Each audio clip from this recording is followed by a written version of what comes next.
Табиғатым, тіршілігім ырысым. Сенсіз менің дарылады тынысым. Биік-биік тауларыңа қарасам, алшаң басып түзеледі жүрісім. О адамзат аялашы қорғашы, өзің туып өзің өскен ортаны. Келе жатыр талай сәби өмірге, ең болмаса соның жайын ойлашы. Бар байлығым қоршап тұрған даламда, бау-бақшалы әсем гүлді қаламда. Қолда барда алтыныңды қадір тұт, қолдан шығып кеткенен соң қайғы жұт. Табиғат жаны нәзік жаратқаннан, жауапсыздық келтіреді оған нұқсан. Адамдар немқұрайлық танытпаса, байлығын төгіп берер асып тасқан. Табиғат тәңір берген байлығымыз, оны құрметтеп таза ұстау біздің міндетіміз. Табиғатымызды аялайық.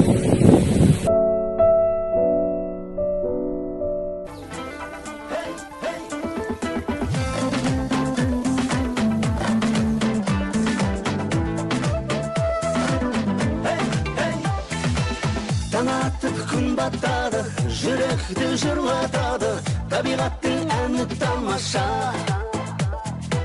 Ақша бұлттар тіл қатады, таулар сыр тыңдатады, көңілмен сезіп қараса.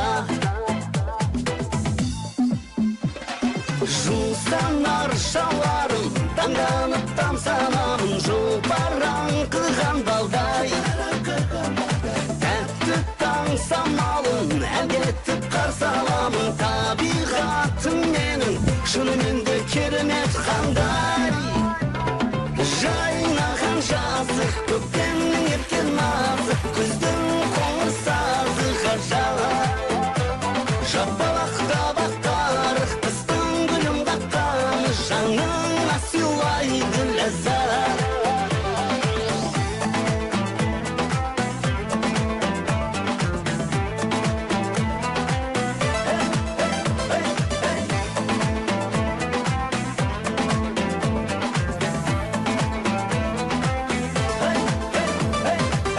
Кең далалар жайнағанда, құстарым сайрағанда, ой жігіттер шаттық аралап. Адам мен табиғат қатар ұғым.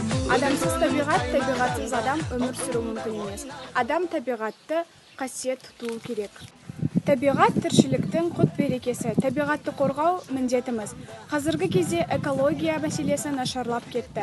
Табиғатты қорғау, сақтау қазіргі жастардың қолында. Қазақ халқында табиғатты құрмет тұтады. Адам табиғаттың патшасы деген ұғым бар. Сондықтан табиғат адам үшін асыл ана. Таза болса табиғат, аман болар адамзат демекші, біз табиғаттың ластануына қарсымыз және де оның алдын алу үшін бар күшімізді саламыз. Себебі еліміздің, жеріміздің болашағы мына біз жастардың қолында.